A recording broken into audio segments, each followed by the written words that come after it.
The Big Sleep was a 1946 crime noir classic starring Humphrey Bogart and Lauren Bacall. And this is such a good film. Even though the plot is so convoluted, I still love this movie. I've seen it several times, and I still don't know what's going on in this film. In fact, I just reread all 8 paragraphs in Wikipedia to try to understand the plot. Still doesn't make any sense, but that doesn't matter. What makes this film so excellent is that amazing chemistry of Humphrey Bogart and Lauren Bacall, and some of the witty, crazy fast dialogue in this film. It's an excellent crime film. It is gritty and it's dark and it's got all the things you love in a noir crime film. And of course, Humphrey Bogart is just amazing in everything he does. Huh. Sometimes I wonder what strange fate brought me out of the storm to that house that stood alone in the shadows. As I probed into its mysteries, every clue told me a different story. So the story is based on the novel by Raymond Chandler, and Humphrey Bogart here plays the character Philip Marlowe, the tough, world-weary private investigator, who at the beginning of the film is hired by this eclectic General Sternwood character, whom he meets at this steamy greenhouse to discuss business. And, Bogie's there sweating away like crazy, and he must have smelled pretty ripe, like ciggies, booze, sweat, and Brylcreem. But anyhow, the general describes what's going on. He has a daughter who's this loose cannon. Her name is Carmen. She's played by actress Martha Vickers, and she's just getting into all sorts of trouble, and he wants to find out who's doing this blackmailing. Oh, you're a mess, aren't you? I'm not very tall either. Next time I'll come on stilts, wear a white tie, and carry a tennis racket. I doubt if even that would help. So Marlowe goes investigating. He attempts to track down who's doing this blackmailing, but then he finds the blackmailer dead, and then, there's a whole lot of murder and mayhem. And honestly, as I mentioned, I couldn't even completely follow the story, but I do love the acting and the fast-paced dialogue. It's just so good here, along with the epic Max Steiner soundtrack. And I love the zingers. The dialogue is just fantastic in this film. Sometimes it's these lengthy back and forth, dialogues with characters. Sometimes it's just quick little zingers like Bogart. They ask, "How do you like your brandy?" He responds, "In a glass." Or Philip Marlowe's character just saying, "Don't you know any better than to wake up a man at 2 o'clock in the afternoon?"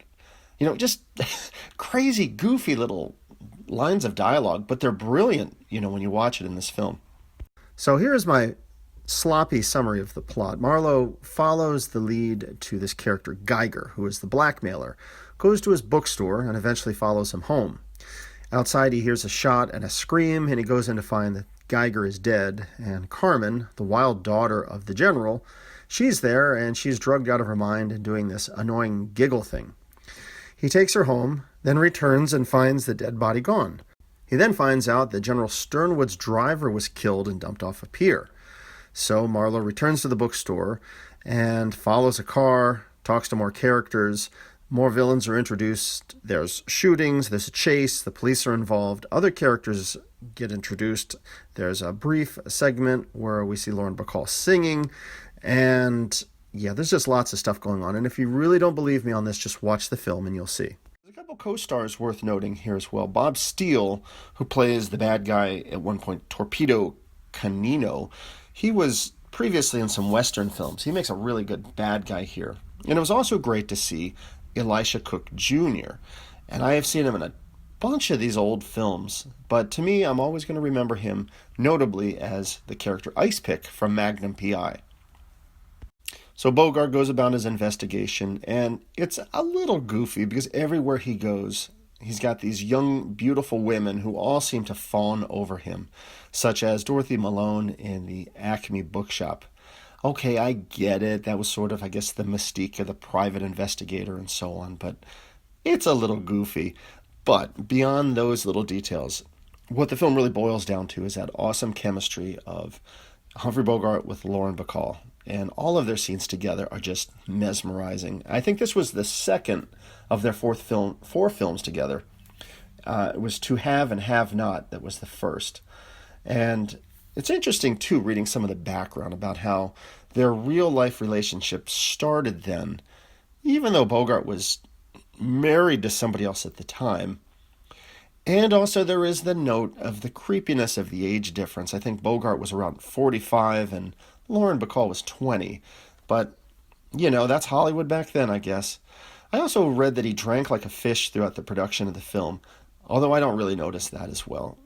No matter all those crazy details, I still love this film. Like I said before, plot really makes no sense whatsoever, but I still love the film anyway. And I'm sure there are people smarter than myself who watch this film and think, Rob, what are you talking about? The film makes perfect sense. Okay, maybe it does. Maybe I'm just not following it, but I love it just for the aesthetic, the artistry, the acting, that crazy dialogue. And there's just so much of this film is so enjoyable. It's one of Humphrey Bogart's greatest. And this film is worth checking out.